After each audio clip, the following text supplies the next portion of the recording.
Good morning, everybody. How are you today? I hope you're well. I'm properly back in the garden. Yay! Oh my goodness. It's only when I'm here that I realise how much I miss it when I'm not. So, here we are at the beginning of January.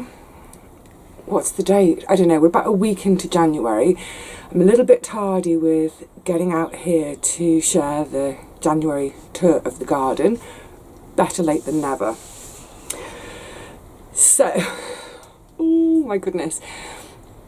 I haven't properly done any gardening for about a month, which is a huge amount of time for me to neglect the garden for. I mean, normally, if I'm not here for, or, you know, doing anything, getting stuck into anything for more than a week, I feel, But, look, back at the beginning of December, you know, I could give you a great long list of excuses, reasons, whatever, as to why I turned my back on the garden. But the bottom line was this: I was really tired and I was just getting fed up of this to-do list not getting any shorter and trying to get it all done when the weather was grotty, etc, etc. And I just thought to myself, you know what, stop it, Vivi, stop it. I've worked hard enough all year. Take a break. Just turn your back on it and take a break. So I did, and I got on with indoor things, and that was great. And actually, once I'd kind of made that decision that I wasn't going to worry about the garden until the new year, oh, it felt like such a great relief. Yay! However, the flip side of that is now that I'm coming back to the garden, all those jobs still need doing. So I'm looking at all these sort of November and December jobs.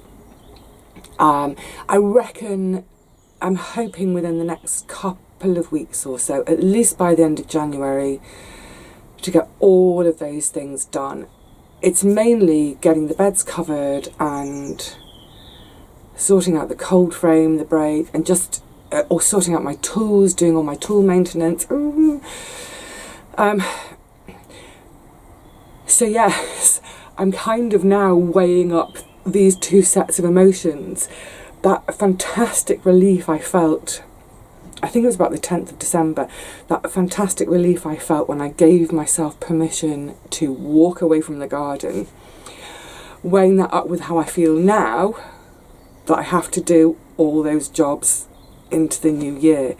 And actually the feeling at the moment, it sort of outweighs the relief feeling I had back in December. So no regrets, no point, can't turn the clock back. But I think this is definitely a lesson for myself in this coming year, is I think I really do need to make sure that I make time through October and November to get all that stuff done, get the garden tucked up for winter, apart from the things which are still going and growing, of course, and just literally have pretty much December and January off, apart from coming to harvest, and apart from a smattering of seed sowing here or there maybe. But yeah, that's what I'm going to plan for this next winter that will come at the end of 2020. Get it all done, just get it done. Don't make excuses, Vivi. Note to self. If it looks like I'm being tardy when we get to November, can someone please shout at me and remind me of what I'm saying today? Anyway, the long and the short of it, oh, hello, George. Hey, little man. Oh, George has come for a visit. Oh, I shall give him a feed in a minute. Just a note on that. I have been down once this new year, and that was for our wassailing afternoon, which was such fun, even though we didn't know. Well, we kind of had the words, but we didn't know how the words and the tune fitted. It didn't matter. It was great. And ahead of that, I came down a couple of hours before we were due to wassail, just to assess the state of the garden. And on that day I did dig my bean trenches. I think I've got one more to do, but I did dig those out so that now, between now and May, any bits of green waste can go in there, bits of cardboard too, what have you. That was kind of pretty much all I did that day, because the rest of it was all about just, you know, reconnecting with old friends. But George came, well, all the cats came at some point, of course, but George came, and I was just sitting outside the shed, and he came right up to me and he rubbed my leg. It was so glorious. So I leaned down and I very gently stroked him 2 or 3 times, and then he looked at me, gave me a little meow, so I gave him some food. He said, oh, he's just going off. He's an absolute sweetheart. Anyway, digressing. Okay, so one last thing before we go into the garden. We're having a really mild winter so far. I think we've had maybe 4 or 5 nights that have touched 0 degrees centigrade. Otherwise, nighttime temperatures have been hovering around 2 to 4 degrees, and daytime temperatures sort of between 8 and 14. So let's say on average about 10, 11 degrees. So it's really, oh, and now here's Rosie. Hey, kitten. She's not really a kitten. Yeah, hovering around, let's say 11 degrees. So it's really mild. And on a dry day, it's perfectly pleasant for gardening. We had a load of rain yesterday and overnight again, so it's soggy, but it's mild and perfectly pleasant. But of course, what that means is things that should be getting killed off by a good hard frost, like slug and snail eggs, they're not. So yeah, it's always a bit of a concern when we don't get a good cold snap, but quite often in the UK, or at least down here where I am, quite often it'll be towards the end of February. If we get a real cold period, it'll be then. And we just have to hope that things that have come up a little bit early don't get killed off. There are a couple of things which are up really quite early, which I'll show you when we go out into the garden, which is just about now. So come on, let's go and look at the state of my poor neglected for a month garden. So here we are at the top of the garden as always. I was going to say it's a really peaceful, lovely day with the birds twittering. Let's ignore that aeroplane. Okay, the first thing I noticed when I came down today is, whoops, there we go, my sign. I think the bottom of my post has rotten because it was at a very jaunty angle. So that will be a fix, and I will see, actually I'll keep an eye out in skips and stuff and just see if I can get a whole new post to go in there, because it's been in about 4 years, so it's not surprising it's rotted. But as you can see underneath, they're going mad. Let me come this way. I have, you'll remember my tree lily. It's now lying there waiting for me to chop up. I've now cut that right back to soil level. It was well and truly over. I always leave it till about, well, normally December. Oops. Cut it down and then let the new bits come in the spring. But under here, look at this. This is Poached Egg Plant, and then that's all forget-me-nots. It's just a little handful of seed I scratched in. But this is amazing. What's that trying to flower there? Is it flowering? Oh no, it's a leaf. It's such a beautiful, vibrant green at this time of year, isn't it? So this came from my neighbour Catherine's plot. That's her plot. And she was saying to me the other day that she's actually, some of her poached egg plants are already starting to flower. It's crazy. It's way too soon. That's what I mean about it being a bit too mild. Right, this is the problem area. If you remember, I re-sowed my broad beans, covered them in chilli. But then, of course, I wasn't here to reapply the chilli after rain, and I don't know if you're going to be able to make out through the net or not, but, well, I can see it with the naked eye. Little holes all the way along the sowing stations. So I think I've lost that entire lot of second sowings. It's so frustrating. I mean, it's obviously the mice. And folk have said to me, oh, you need to start them in pots, da, da, da. But I've never had this issue before. I've always done my broad beans in the autumn and had a gorgeous early harvest the next year. And even if I was to try doing them in pots, where am I going to put the pots? In the cold frame? Well, the mice would just get in the cold frame too. So what I'm thinking about doing is, with this variety, this Aqua Dolce, they can be sown in February.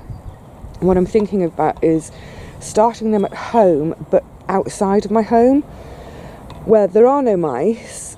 It's still cool enough, and just try and get some going quickly at the beginning of February, and then come and transplant them, because I don't even trust resowing direct in February now. It's it's sort of put me off direct sowing. It's so frustrating, isn't it? Never mind, we will find a way around it somehow. Sorry, excuse me. So the rest of this bed, obviously I've got 2 beds covered. I did those back in October, November. These 2 beds I haven't, although they're covered with membrane and bits and pieces. Even so, they've taken a hammering from the rain. This is why I'm slightly kicking myself. But I've got there, these ton bags are full of leaves waiting for me to trim down. Get them trimmed and get covering these poor little beds.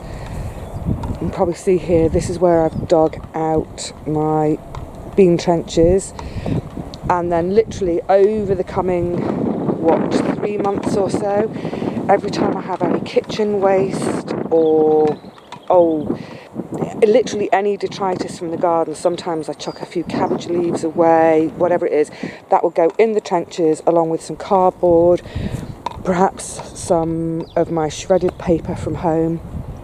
Like when we shred our documents, I don't know how it is in your area, but we can't put them in our recycling because shredded paper jams up the recycling machines. So it's a great way to get rid of your shredded documents is to put them in your compost bin or bury them in your garden. Otherwise, no change in this bed. This needs covering. Oh my goodness. Obviously there's quite a few less vegetables around at the moment because I've been eating them. So I've got 5 little cabbages left. Oh, this one looks like it's about to blow. Yeah, I need to have that one out soon because can you see how it's really opening up? That tells me it's about to blow. That's my next one out. Sprouts. Forget it. Just forget it. Look at the state of that. That is pathetic. This is my 5th attempt at growing sprouts.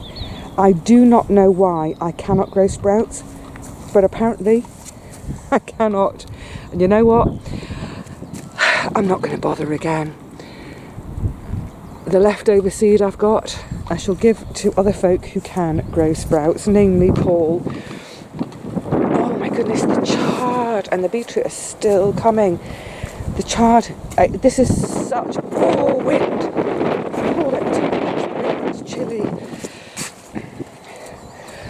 Look, I know I bang on about chard, but it really is a fantastic veg to grow in our climate because it's a lovely, well, it's beautiful to look at in the garden, isn't it? But it's a great addition to the diet throughout the winter when you want something leafy but not necessarily the brassica taste.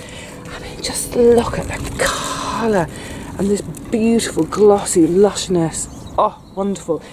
Yeah, so if you've got a space, even in the littlest space, I mean, I don't, when I sow this, excuse that crow, when I sow it, I don't even space it. I literally just chuck the seed in, scratch it in. I don't thin it, I don't do anything. I just let it all come. And then every time I harvest, I take a leaf here, a leaf there, and it just keeps coming and coming. And like I say, it's a great change from the sort of brassica leaves through winter. Still a load of beetroots to have out. Cool, look at the size of that one. You're a monster. There's my hand. That is a monster. Some of these bigger ones, yes, they'll be a little bit woody by now, but by the time they've gone in a soup, this is all beetroot too, and in here, yeah, by the time they've gone in a soup and been whizzed up, that woodiness won't notice. Okay, these 2 beds, again, still need covering. This is obviously where I had the cathedral bed last year. This is some rocket that I left go to seed. Well, I'm trying to go to seed. Look at the flowers, aren't they pretty? So fingers crossed. What's going in here? Potatoes are going in here. Will they produce seed before? Oopla, going backwards. Are they going to produce seed before I need this bed? I'd probably plant my spuds around about beginning of April. We'll see. What I'm going to do is beyond it and all over here, I am going to get this all covered. Just leave the rockets sticking out, because obviously that's kind of covering the soil anyway. See if it will go to seed for me. If not, when I come to plant the spuds, well, I'll just whip it out and it'll go in the compost. This bed I was going to leave the calendula poking out, but I think actually I'm going to have it all out and get this bed covered. That calendula will have self-seeded happily, so I will have calendula with my spuds this year, maybe. Oh, I'm just seeing as well, look, I need to do some weeding. It's not bad. It's not bad considering I probably haven't done any weeding since, probably end of September, maybe into October. It's not desperate, but it is one of the things I'll get onto. But never mind that. Look at the purple sprouting broccoli. Isn't that gorgeous? They're all looking really healthy. Beautiful, beautiful growth in there. Coming and coming and coming. Oh, gorgeous, gorgeous, gorgeous, gorgeous. This is great because I'm sure I've mentioned it time and time again, but this will be beautiful to eat when I've had the last of my cabbages out, when I'm getting towards the end of my kale. So I grow it primarily for the sprouts. I will have the sprouts out, yum yum, but I'll also eat the leaves. Fantastic. Right, garlic. Oh, there's little Rosie. You right, Rosie? So, if you remember, I put this coconut stuff, let's be technical, this coconut stuff on to act as a mulch. It looks, and then I put the bits of metal on, it looks fairly, I don't want to jinx myself, fairly undisturbed. I haven't seen any great big lumps of poo in there, as in cats and foxes using it as a latrine. But never mind that. Isn't it lovely?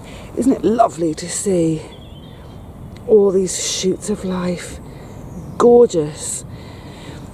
So there's 2 rows in here, here and here. This one in particular, which seem much slower. They're the Isle of Wight garlics that Belinda kindly gave me. Thank you, Belinda. And then this row, and then these 2 rows, that's my own saved cloves from the harvest in June of 2019. So yeah, I'm not quite sure why the Isle of Wight are so little. Maybe that's normal for them. I mean, I'm not concerned, they're growing, so good stuff. Yes, never mind this bed. This bed, if you remember, it was my chickpea bed. And as soon as I had the chickpeas out, beginning of October, I think, I used the chickpea detritus and some other stuff, covered it in cardboard, covered the whole bed. Well, would you Adam and Eve it, when I came down 2-3 days ago, it had all gone. So the worms have been super duper active in there. So what I did in the meantime was I had some of the cabbage leaves had really gone over, sort of yellowed. Are you demonstrating, Rosie? Oh, you are a sweetheart. Yes, so a lot of the cabbage leaves where they've yellowed and gone over, and likewise with the Taunton Dean, I just went around and gathered up any of those dead, dying leaves, shredded them, put them on top of what was just the tiny scrap of cardboard remaining, and then I've covered it again. So I'm delighted that the worms have obviously been enjoying eating what I put out for them in October. Over to the parsnips. This scrubby stuff you can see in here, that's the old calendula plants, which I don't pull out because I don't want to disturb the roots of the parsnips as they're growing. But you can see now all the parsnip foliage has died back. There's just tiny little bits showing. Let me bring you in really close. Little tiny bits showing, so I can see where the parsnips are. Oh, that's a little baby one jumping out. But yeah, they will keep me going nicely over the next 2 months or so. What's going in here next year? Carrots or onions? Haven't decided. Oh yes, I did decide actually, even though I did it wrong on my plan. The carrots which are here, everything hops a bed. But I don't really want to put the carrots straight in after the parsnips. That doesn't really sound like a good plan to me. So I think I'll make this an onion bed and I'll put the carrots there, where Rosie is minding. Yes, you, Missy. Okay, so actually this bed is one bed that is done. It's those bed number 1 and bed number 2 which still need all the covering and bits doing to it. This bed is also done and doing fine. My carrots are jumping out of the ground. I don't know if you saw my Facebook page the other day, but I came down to harvest.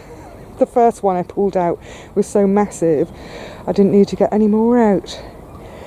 I will start to think about, over the next sort of month to 2 months, I'll start to think about having the rest of them out and chopping them up and freezing them, maybe. Likewise with the parsnips. As my freezer contents go down and I create room, I might just start having these out. The broccoli has been great so far. I've missed a couple and I've never had this before, but I think that's frost damage. What a shame. But having said that, I have had loads out, so I'm not complaining. I've been having a few of the leaves as well. There's still loads more heads on there to come. And also, as I was mentioning, although this one hasn't developed any yet, when I take the head out, I always leave the plant because you quite often get new sprouts forming just in the axil of the leaf there. If I don't get any sprouts coming from that, I'll just have the leaves. Fab. The kale, wow, the kale just comes and comes and comes and looks after itself. Oh, such beautiful colour again, isn't it? I hadn't grown this scarlet one before. I love how they look alongside each other. The different textures, the different colours. In fact, I think I've got some seed left for the scarlet kale. So I'm almost certainly going to do both again this year because, like I say, it's just that lovely pop of colour, isn't it? Oh, that wind. Nothing, no change here. These beds have been covered up for a while yet. Ah, yeah, the celery. So you can see at the front, it's gone quite yellow and manky. I'm harvesting from the back. I think this is the weather coming in from this direction. That's where our wind and cold generally comes from. I was going to have them out, chop them up and add them to the compost, but then I thought, actually, you know what? I'm going to leave all of that rubbishy lot at the front because I think it's protecting the stuff on the back. So yeah, I don't need this bed until, it won't be May at the earliest when I plant squash here. So I might as well just leave it in, leave all that stuff at the front as a bit of protection and keep enjoying my gorgeous celery. Ah, yes, in terms of drying it, I took some home to dry, but within a day, it all turned yellow and limp and horrid. So without the use of a dehydrator, yeah, I don't think I'm going to be drying celery. Never mind. It's coming around. Oh, yes, this is a priority job. The cold frame, I need to fix it. Remember, I broke that pane. Well, I didn't break it, it shattered without me doing anything to it. That might be one of today's jobs. After I finish filming the tour, I'm going to crack on with some jobs. I keep looking to see if there's any sign of life of my spring bulbs. Of course it's too soon, but you never know. Now the whole herb bed is looking really tatty with the old flower seed heads of the feverfew and the French lavender, the hyssop. It all needs a good trim and a tidy up, but I'm purposely not doing it for now because it's habitat. It's habitat, and it's a little bit of bird food too, because at the moment I can't afford to buy bird food, so that will all wait until about March or so. When it starts to get a bit warmer, I'll give everything a massive prune and tidy up. Oh, look at this though. Look at the colour. Do you remember this was one of the calendula I started from seed, and I'm going to have company all day, I think, aren't I? Yeah, I started this from seed last spring. I was growing it in a bucket, and then I transplanted it quite late in the autumn. This is all new growth. That beautiful colour, isn't it? And then I don't know if you can make out just there, that is self-seeded. Brilliant. That's what I want for this bed. I want it to just self-seed and look after itself and get to the stage where actually all I do is pull stuff out because there's too much of it. There's some more calendula down here. Again, no sign. No sign. But this cheeky little fella, you see, oh sorry, going sideways, my rhubarb, which went to seep in September, and I think the silly pickle has set its alarm clock too soon. It's too soon. But I'm glad to see it's alive. Ah, now speaking of rhubarb, just over here on the deck, being God, Rosie, you're everywhere. In here, one of my neighbours, the girls next door, did a division of theirs. It's an absolute monster of a plant. So I'm looking after it for now. The idea was that if mine didn't make it back, then I can replace it with this. But if mine did come back, then we can give this to someone else on site, maybe one of the newer plotters. Oh, and next door to it, can you see? Look, life. Life. Life. That's my 3 elephant garlic. Oh, isn't it a joy? Isn't it an absolute joy to see life coming back at this time of year? Wonderful. This is how late I am on my jobs though. Hello Vivi. That looks like last year's sweet peas and last year's pepper plants still needing to come out. Oh, it'll all happen. Look at that monster. Look at the size of it. This time last year, well, not last year, I planted it in November 2018. It was basically about 8 inches high, little skinny cutting, and whoop, falling in, and then, oh my goodness, it's become an absolute monster. It's massive. I mean, I just got all these side shoots and growth in here. I keep taking and taking and taking from it. I keep giving it away. I can't keep on top of it. I am going to try this year to take some cuttings. Let's see if I'm successful. And I know there's a couple of you who are interested. If I do manage to get any, I will let you know. But yeah, oh, the sunshine's trying to come out. Is that a nice spot? Please, please don't let that glass break. Yeah, this is now becoming a priority job because I'm going to be needing the cold frame soon.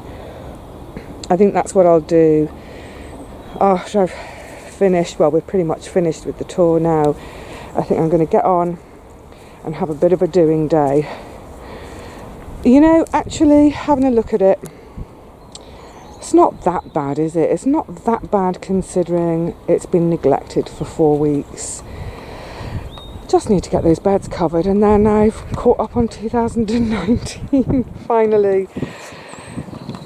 Oh, I mean, it's great, isn't it, to see colour and green still. I'm so lucky with this mild climate. Wonderful. Well, I think on that note, I'm going to say cheerio to you all. Go and look at my to-do list and decide what my first job of the day will be. I'll see you all again really soon, I hope. But until then, enjoy your peaceful moments, just you and the birds and the cats in your gardens. Bye for now.